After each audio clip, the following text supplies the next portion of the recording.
В Национальной галерее Коми открылась выставка «Воинство небесное и земное». Жители и гости столицы могут познакомиться с уникальными памятниками российской духовной культуры из собрания Государственного музея истории и религии Санкт-Петербурга. Основа экспозиции – произведения русской иконописи 18-20 веков. Ольга Коняева о том, от кого ждали защиты на войнах. Взаимодействие религии и русской армии. Русскому воинству всегда помогали высшие силы. Поэтому в каждом полку были военные священники. Вот чертеж иконостаса походной церкви. В жизни она состояла из сборной конструкции. В уголке русского военного духовенства представлена и одежда священников. Это, например, парадная ряса. В ней проводились праздничные молебны. Хранители нашего музея, конечно, очень переживали, когда мы отправляли эту выставку, за каждый предмет в особенности.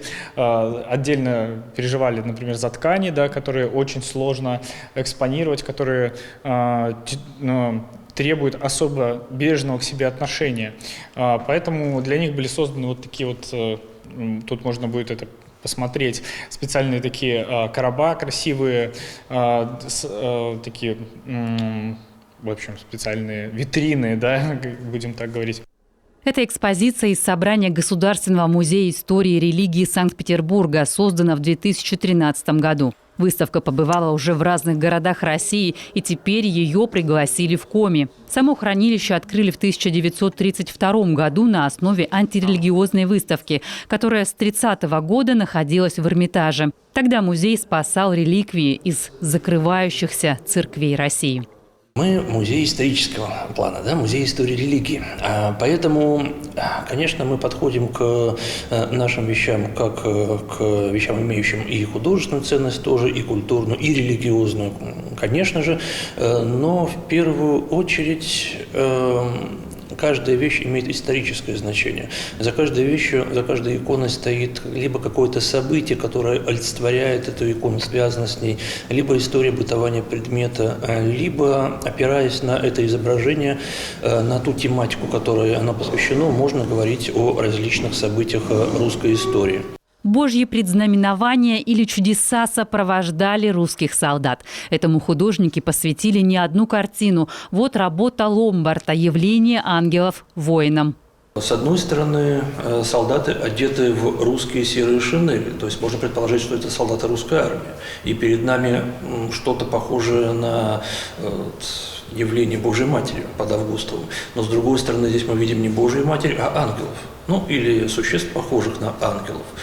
Дело в том, что в начале войны подобное явление было и на Западном фронте, когда вдруг спустившиеся с небес ангелы, их еще называли ангелами Монса, это все случилось рядом с городом Монс, или стрелки Монса, по-разному в английской прессе их называли, вдруг спустились с небес между английскими и немецкими войсками, таким образом прикрыв англичан от германцев.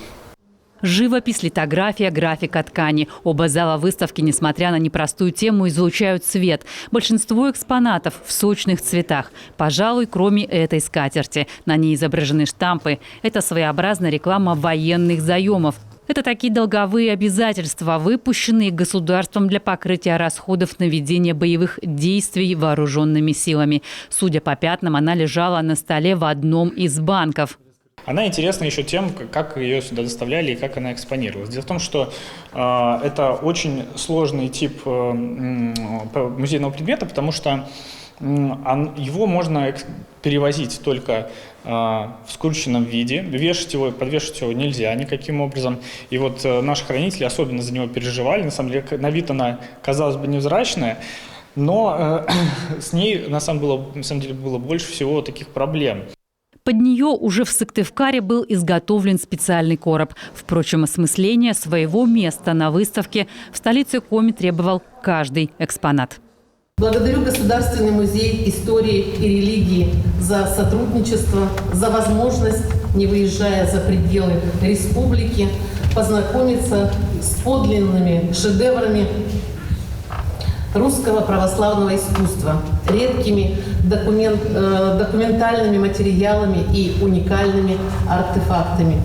Посетители выставки откроют для себя новые страницы знаковых событий истории.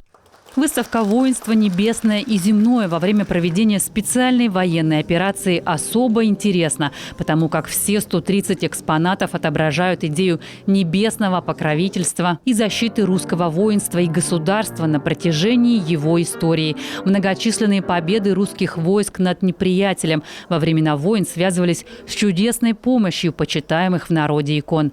Экспозиция будет интересна широкому кругу посетителей, интересующихся историей России, православной церкви, военной историей и русским искусством. Для всех возрастов до сентября будут проводиться экскурсии, культурно-просветительские мероприятия, в том числе и мастер-классы для детской аудитории.